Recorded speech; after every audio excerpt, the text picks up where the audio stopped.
twaraharuye dusanga iminsi mikuru ihimbazwa ku rwego mpuzamakungu ku ruhande rw'abakenyezi irenga 10. Dusanga iminsi mikuru ihimbazwa ku rwego rw'igihugu irashika 7. Duca dusanga nta kiremwa na kimwe kidafise umunsi mukuru bagihimbaza ko kiretse umugabo.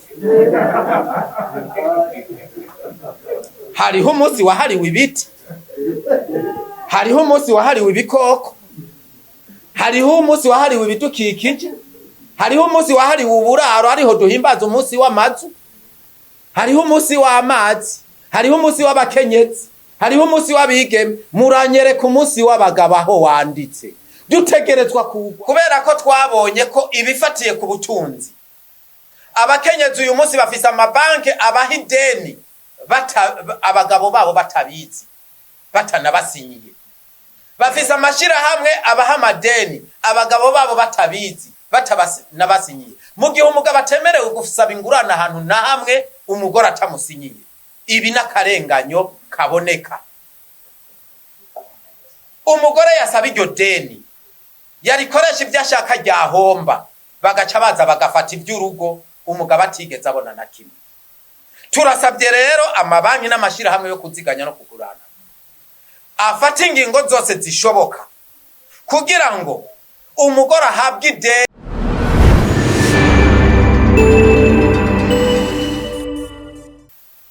Mu bijanye n'amategeko tutariko turabona neza impamvu hacibwa imanza bakavuga ngo abana ngo nibagume kwa nyina bagume baretswe na nyina, mu gihe abana bandikwa kuri se bakazotorana kwa se bakazoba mu muryango wa se ubuzima bwose. Mugabo bagaca bavuga ngo baje kubabara ngo kuregwa na nyina, aho baca babigisha ko umuryango wa se ari bikoko. Ivyo birasambuye igihugu. Kubera iki? Bazoca bakura baza umuryango wabo kandi bazotoranamwo bazobamwo ko ari umuryango w'ibikoko. Izi nizo ngaruka tubona. Uyu munsi abanyeshuri baheba ku bwinshi kubera ingorane ziri mu miryango. None igihugu kiriko kiratera imbere atabumenyi buriko buratanga. Abana bariko baraheba amashuri, bariko baraja kuyerera.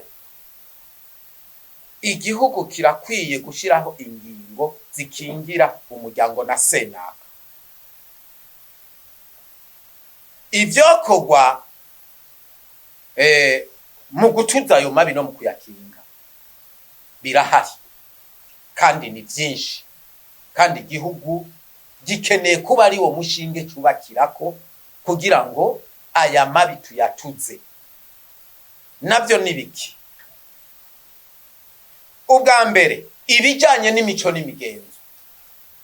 Ibijanye n'imico n'imigenzo vyohinyanyugwa ku buryo imigani yataye igihe ivanwaho, hakabaho imigani yankuraja kugira ngo twinjire mu bijanye no gukingira urugo.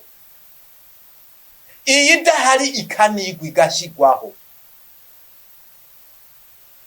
Ubwa kabiri ibijanye n'amategeko. Ibijanye n'amategeko mu Burundi uyu munsi dufise amategeko tuvuga ngo arikwiye, ariko aya mategeko nyene tuvuga ngo arikwiye ni nayo arimwo na bimwe mu bimenyetso bituma abagabo bahohoterwa. Akarorero, uzugende mu bucamanza bariko baraca imanza z'abagore n'abagabo bahukana, uzosanga urubanza ruhejeje gucibwa baravuga ko babahukanishije, ariko hakabaho ingingo zimwe zimwe bafata ugaca usanga zigarutse guhohotera umugabo. Ugasanga umugabo n'umugore bafise akazi ka leta bose,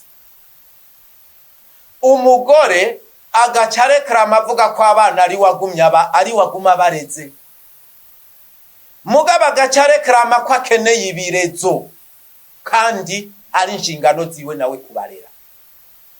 Bigatuma umugabo akatwa umushahara akazama akora atonda, iyo nama mbona batonda ku kazi abirinduguta hakazoja guhembwa utakoze. Ibi ni inkoramutima.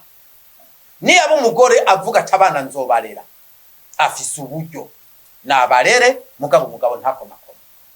Ivyo bizotuma abagore bihambirira ku bana mu kuja kubigisha ko base ari babi, bagabanuke. Abana baregwe n'umuryango kuko ni nawo bazotorana. Uyu munsi dufise imiryango yacu mu mategeko yubaka ivangamutungo gusa. Uretse ko twateye akamo, narashimye ko leta iri kwirahinyanyura iri tegeko, kuko nanje kuwa kane nari nashitse guterera muri iryo tegeko, ariko haragahaze. Itegeko nirihinyanyugwe nivyo, ariko ikijanye n'abana tureze, amategeko atworohereze, kuko uyu munsi abagabo benshi bareza abana atari gwabo. Ari naco gituma mubona habaye ikiroberi mu miryango. Umwana atari amaraso y'umuryango n'umuroberi, nikizomubuza guteza akajagari mu rugo, kuko ntarukomokamo. Naho uzomwitondera gute, naho uzomuhibiki, muzama mu ntambara. Kwivyo byabaye muri kahise, tukaba dufise ingo zarenze ibigo, zikarinda zibyara abana zikavanga imiryango. Uyu munsi dusaba ko uwiketse umwana ko atari gwiwe niyoroherezwe, haboneke ADN y'ubuntu, kugira ngo iki kintu gitature amatati ajanye n'abana bavuka mu muryango.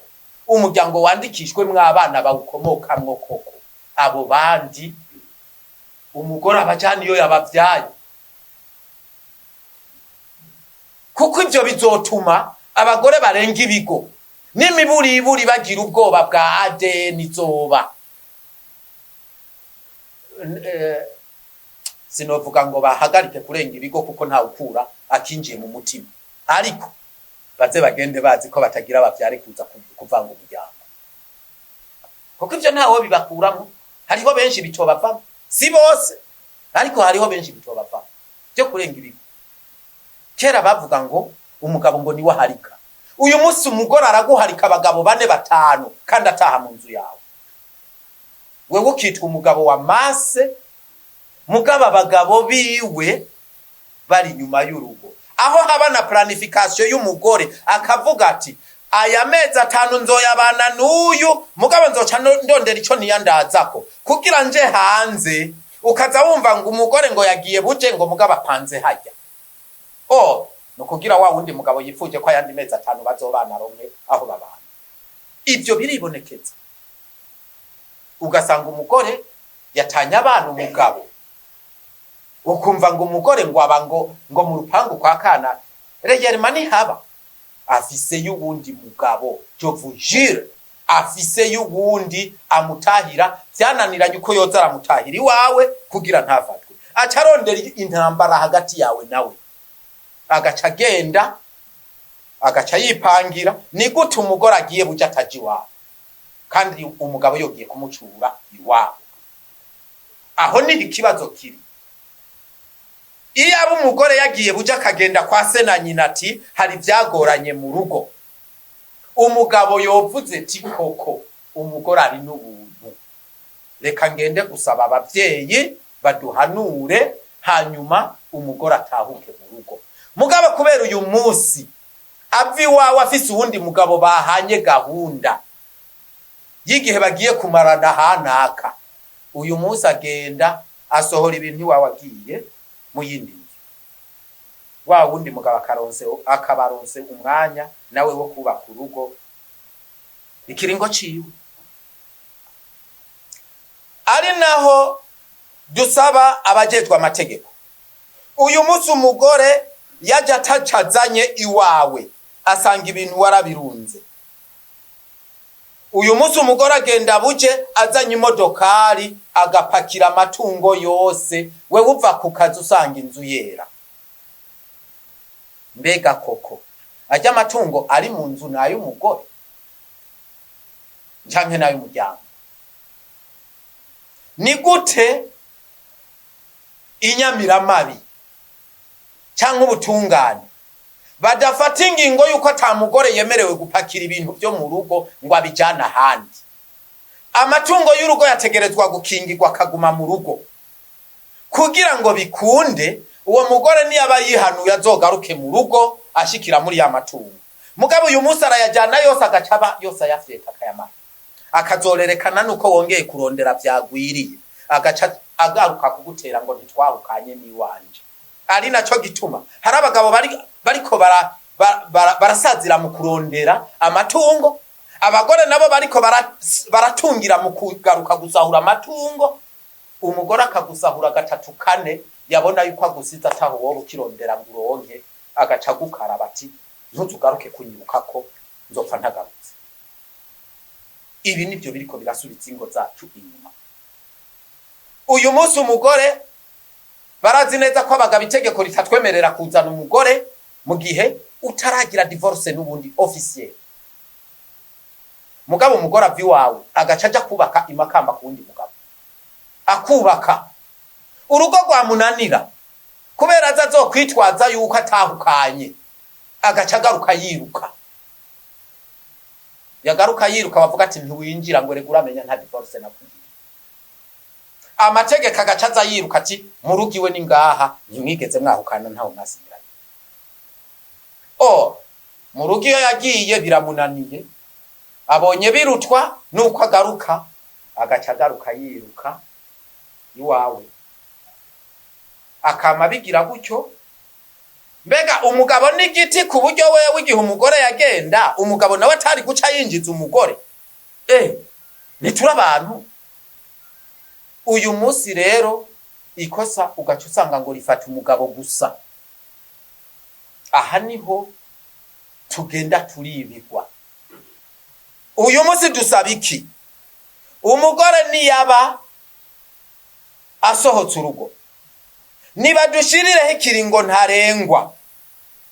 Apana bijya tuvuga ngo nukumenyesha ko umugore yataye urugo, ahubwo badushirireho ikiringo cyuko muri ico kiringo nyene nawe niyo muba mutaragira divorce ucuzana umugore agufasha kurera abana, kugira ngo intambuko zose zo kwahukana zize zibe nawe ufise ubugufasha kurera abana no gutunganya ivy'urugo.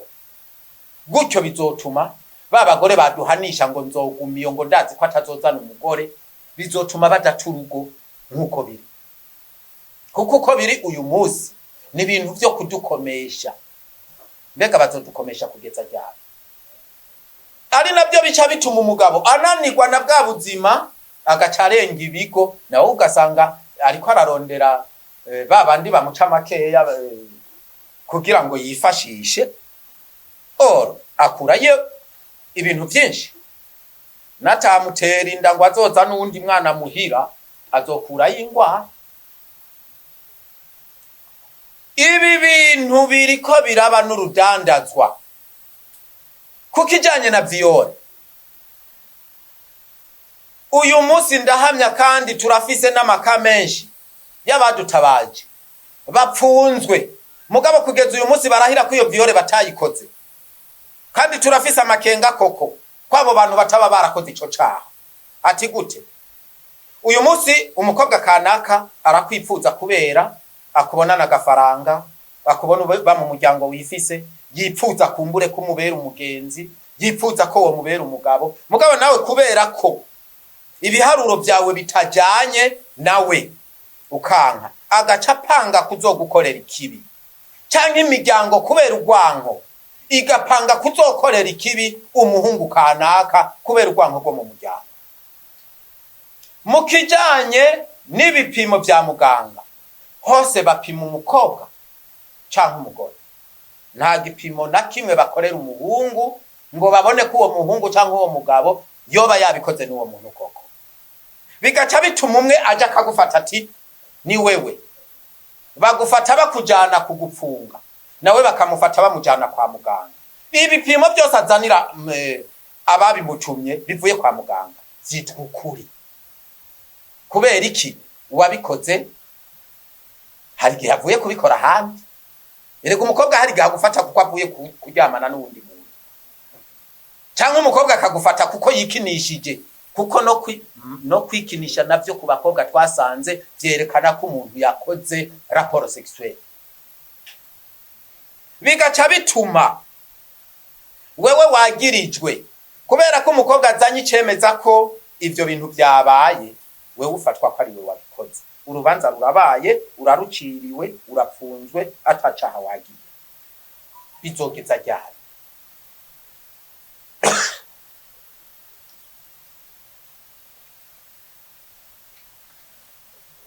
Ni nayo ntambamyi turiko turabamwo, aho dusanga abakobwa benshi kugira ngo bagukure ko amafaranga, ubu n'imiryango ibijamwo, ngo urazanaya n'utazanaya, uca dusaba ugende gupfungwa. Ugasanga bariko barasaba ko muvyiyumvikanira kuko barazi ko yari diri bapanze, wanka ko muvyumvikana bagaca babishira mu bucamanza, ugaca upfungirwa icaha utakoze. Tugasaba leta ko yodushiriraho ibipimo bipima abahungu kw'ivyo bintu koko barikoze. Ibindi bihugu bigeze kugupima inda iri mu nda, ADN yuko ihuye n'uwagirizwa ikiri mu nda, ku buryo umwana atazogira ibibazo amaze kuvuka, atanu ubutungane buzirirwa burakora umwana amaze kuvuka, kuko ibipimo bivyerekana kiri mu nda. Upfa kuba uvuga ati umuhungu yayinteye ni kanaka, baca bakora prelevement, bakaca bagenda kubapima. Ni gute twebwe tubandanya tugwa mu ngaruka z'ivyo tutateguye?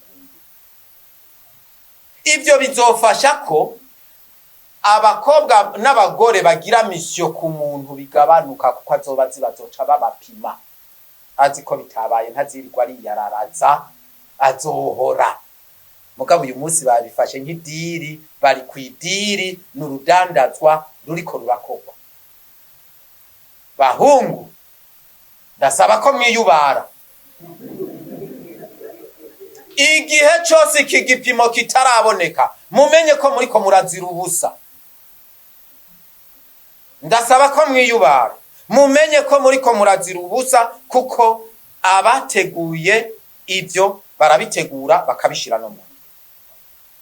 Mumbabarire, abahungu turabana beza. Abahungu turabana beza. Ico umuhungu yakoze azi ko ari we yagikoze, aracemanga. Mugabo ni wabona umuhungu bariko baragiriza bakamufata, ukabona ariko arahakana, uzugira amakenga. Ni naco gituma dusaba dushimitse ko haba hivyo bipimo, kugira ngo uwagira ikosa zorihanigwe anezerewe. No gukora umunyororo w'icaha wakoze wemanguzi biraryoshe gukora uri hareze. Murambaza jewe narigeze gupfungwa, ndabizi. Ndazi umunyororo wo kuzira ubusa ukuntu babaza, kuko bwije ku mugoroba wamana ivyizigiro ngo cyo mu gatondo bazonyugururira, ndazi ko atacaha nakoze. Ukazorinda umara umunyororo wawe w'ubuzima utazi, uvuga ngo ejo bazomfungura, birababaza. Ariko warakoze icaha, uvuga ati ivyanje ndarindiriye igihe bizoherera, setu. Ucuja mu buzima bwiza, no mu munyororo ucuhaba utekanye. Hari ibijanye n'abatware mu gukinga ibi vy'amabi. Abatware barakwiye kumenya intambuko zabo n'inzira zabo zo kumvikanisha abantu mu bijanye n'amabi. Ati kubera iki? Uyu munsi usanga abajejwe kurwanya amabi hariya ku mitumba aribo bazi inyuma y'amabi mu kuyashigikira. Ndabivuga kuko ndafise uburorero, aho usanga uwari kugufasha gutunganirizwa, ahubwo kubera akantu yahawe n'ukurenganya, akaba ari nawe aja gushigikira yuko ivyo bintu vyabayeho atavyabayeho, akanafasha kugira ngo ugirirwe nabi wari umwere.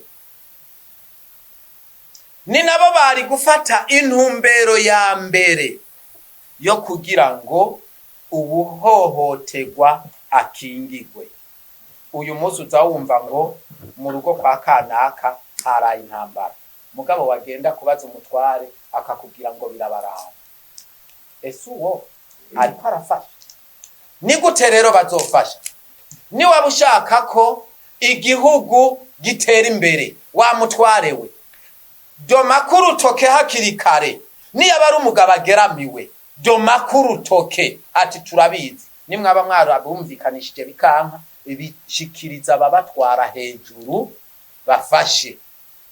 Kuko twamaze kubona mu batwara ubwabo nabo harimo abagore izo baragiye, ugasanga umutware yarigaruriye umugore wawe mu kabare niwe bajana, agaca mushigikira no mu mafuti yose akora, bigaca birangira umutware ariwe agiye kukwagiriza ko umunyamakosa ari umugabo.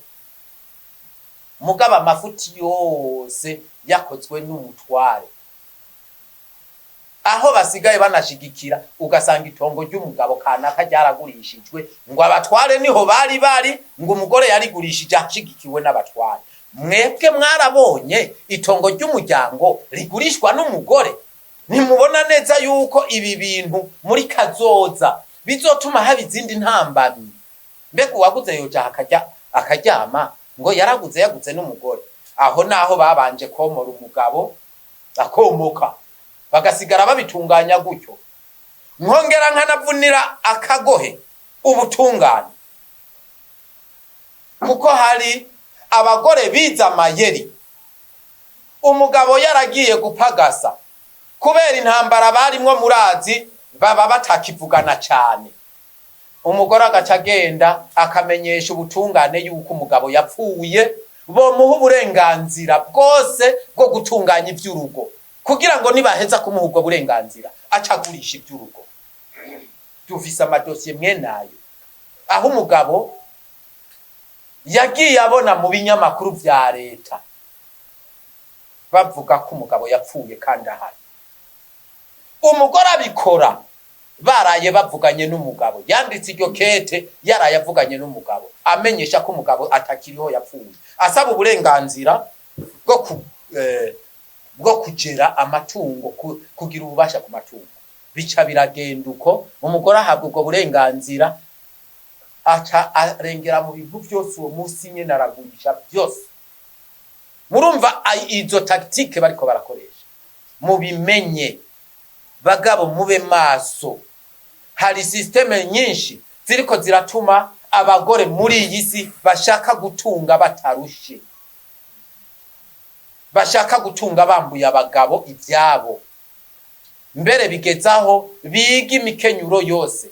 Wamubereye ibamba ukanka yuko abishikira mu buryo bunaburiya. Abagabo benshi uyu munsi bariko barapfira mu mazu, benshi singwara z'akarago, benshi singwara z'akarago, benshi baricwa. Harakwiye kubaho inyigisho zidasanzwe mu kibano kugira ngo ibi byose bireke kutugira kwingaruka. Mu bijanye n'ubutungane hoba ihinyanyugwa y'amategeko, kuko harimwo menshi ahohotera abagabo. Kuko umugabo niyo tumuherekeje kuburana, hari aho dusanga batubwira ngo nta tegeko rivyerekana, tugasanga ya mategeko yose azana uburusho ku bakenyezi, avugira abakenyezi n'igitayeko. Mu bitabo byose by'amategeko mu Burundi haranditse amabi afatiye ku gitsina, mugabo baca bashirako akoregwa abakenyezi. Ako ni intambamye nini iri kwiratuma abakenyezi bitwaza ko amabi yose akoregwa abakenyezi, bagaca bayakorera abagabo bitwaza ko atawuzobakurikirana kuko atawo byanditse mu itegeko. Ari naco catumye duhaguruka turavuga ati aya mategeko nahinyanyugwe. uyu munsi amategeko ahejeje guca urubanza hakaba ibyo begurira umukenyezi, uza ubona banditse ko n'akantu basoma mu ngingo iraho kavuga ngo bice bija mu ngiro ubwo nyene naho urubanza rwunguruzwa. Muze murabe neza, suko biba vyihutirwa, ahubwo nuko biba bigamije kunyaga umugabo urukomba amazi. Iyi ngingo irakwiye gufutwa mu gitabo c'amategeko kuko iciza ihohotera umugabo gusa. Uyu munsi uza wumva ngo bamukase ngo amahera y'ibirezo ku mushahara, bagasoma urubanza uyu munsi, ejo mu gatondo ikete rija muri fonction publique gukata umushahara rikaba ryagiye, kandi umugabo yariko arunguruza yerekana aho ariko arahohoterwa n'icyabaye intandaro y'amabi. Umugabo akazicwa n'agahinda ko gukorera umushahara ntahembwe. Aya mabi yose ntashobora gutuma igihugu gitekana, ntashobora gutuma imiryango itekana.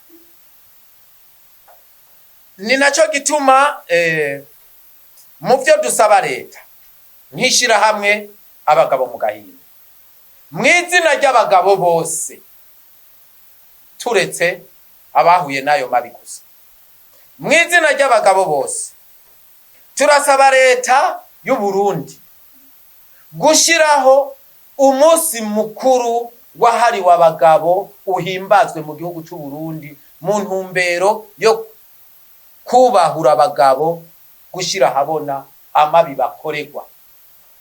Naho twabiganiriye n'ubushikiranganji bw'ubutungane vyega, turasaba ko uyu munsi wojaho vuba na bwangu kugira ngo abagabo biyumve ko babaye integre muri societe. Twaraharuye dusanga iminsi mikuru ihimbazwa ku rwego mpuzamakungu ku ruhande rw'abakenyezi irenga 10.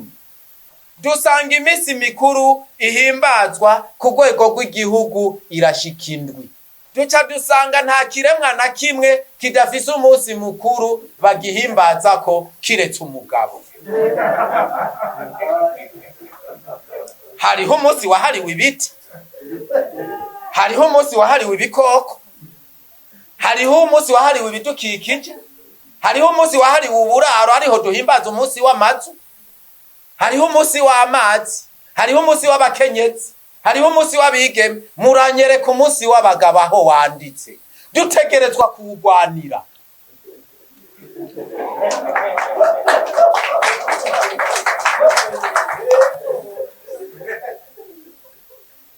Amategeko mpuzamakungu agira ububasha mu gihe ata amategeko y'igihugu ahari, kuko amategeko mpuzamakungu ntaza yambura ububasha amategeko y'igihugu. Ni ngombwa ko leta y'u Burundi mu gukingira bene gihugu bayo ishiraho itegeko rishiraho umunsi wahariwe abagabo mu ntumbero yo gukingira abene gihugu b'abarundi batiriwe bararabira ngo nuko igisata cawe ngo kitarushizeho. Uburundi burafise uburenganzira bwo gushiraho umunsi wo gukingira abarundi ubwabo. Umunsi wahariwe kugwanya amabi akorerwa abagabo uhimbazwa n'ibihugu birenga 60 kw'isi, ariko leta y'u Burundi dutegerezwa guhaguruka kugira ubeho guhimbaza. Ni naco gituma dutera kakamo ko leta yo gushiraho vuba vyihuta. Ubwa kabiri, gukuraho ingingo zose zituma umugore yahukanye atekeregwa. Ivyo bizogabanya imanza zo kwahukana, kuko azobazi neza ko amatungo ayasigira umuryango kuko ari ay'umuryango. Uyu munsi basaba kwahukana kuko bazi muca mu bicamwo kabiri. Turasaba leta ko ishiraho itegeko ribuza abagore bahukanye basabye kwahukana gutekererwa, kandi irishiraho vuba na bwangu, kuko abagore bariko barasaba kwahukana ku murindi munini kugira bagira amatungo yabo bagaba baganza bategeke uko bashaka. ayo nayo barondera kuyakura hehe? Mu matungo y'umugabo. Ubwa gatatu, leta yoha uburenganzira bukwiye umugabo bwo gutunganya ivy'urugo, kuko uyu munsi aho habonekeye aya mategeko y'abakenyezi, umugabo ntacemerewe gutunganya ivy'urugo. Umugabo ajya gutunganya ivy'urugo, umugore ngo arampohoteye. Abagore bakozwe muri ruwazira, mu binezero gusa. Akeneye igitenge ciza, akeneye rasiyo nziza. Ntumubwire guprojecta muri kazoza ati mbega mu myaka 30 tuzoba tubayeho gute. Ikindi acakora, umubujije ivyo akozwe mu marira. Yitura opeji umwosoro ugera ku birato ku birenge. Ico opeji akora cavuga ati uyu mugore yararushe, yarahohotewe, yararemvye, or avuye muhira kudoza kamabi.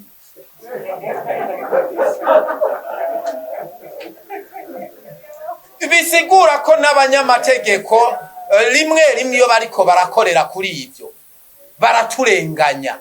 Ni gute ubona ko amarira yaja gutura ariko kuri atamatohoza yabaye?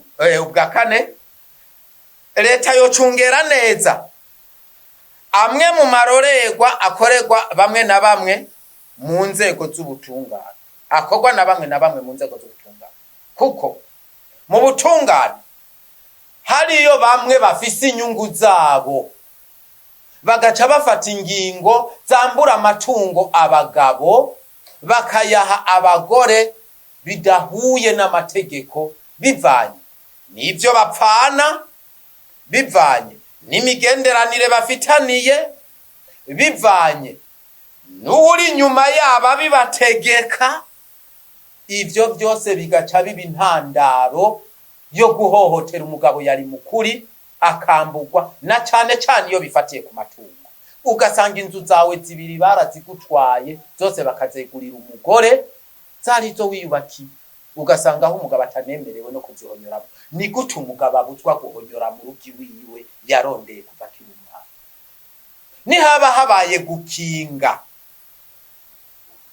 nibakinge ntituvyanse, ariko mu gukinga ntibisigura ko begurira umuntu amatungo y'ubundi. Uyu munsi uzubona ngo twabaye turakinze, tumushize muri iyi nzu, umugabo nawe ngo naje gupanga. None hapanga umugabo gute kandi afise inzu yubatse? Aho dusigaye dusanga hariya mu Kirundi murazi yuko umusore aja kugira gutegura mariage yarubatse inzu.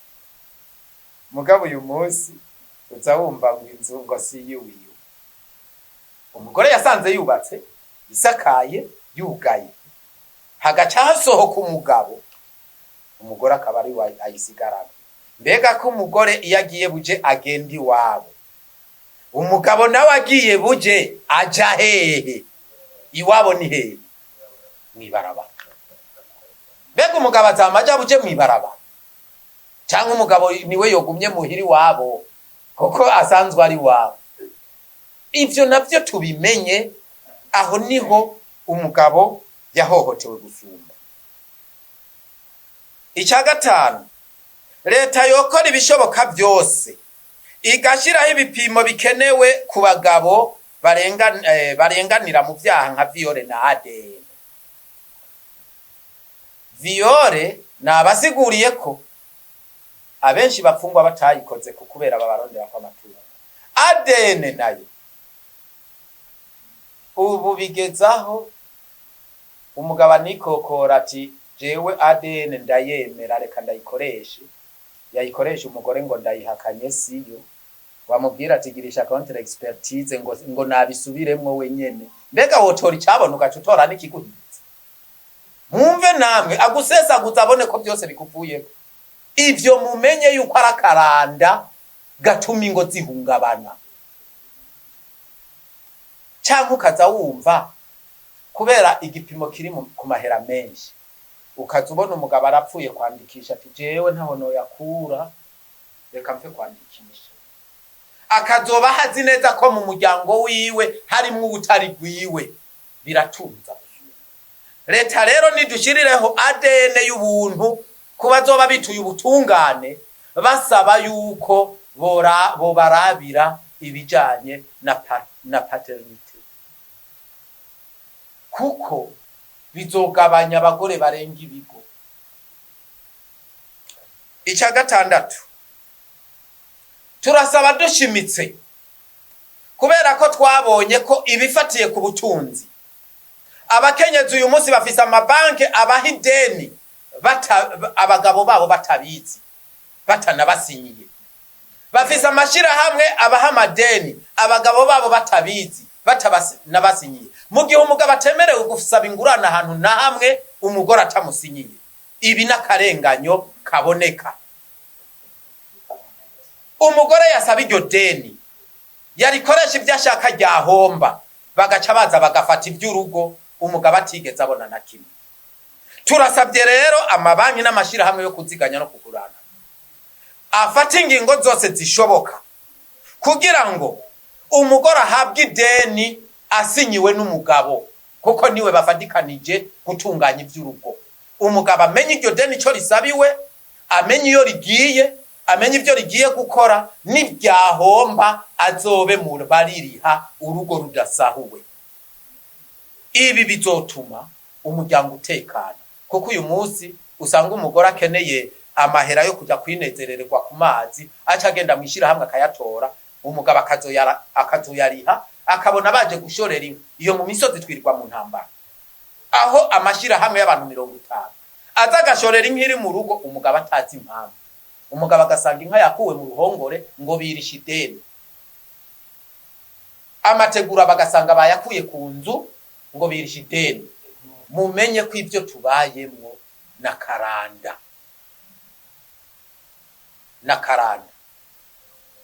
Ni nayo mpamvu dutakamba ko ibi byose byokurikizwa.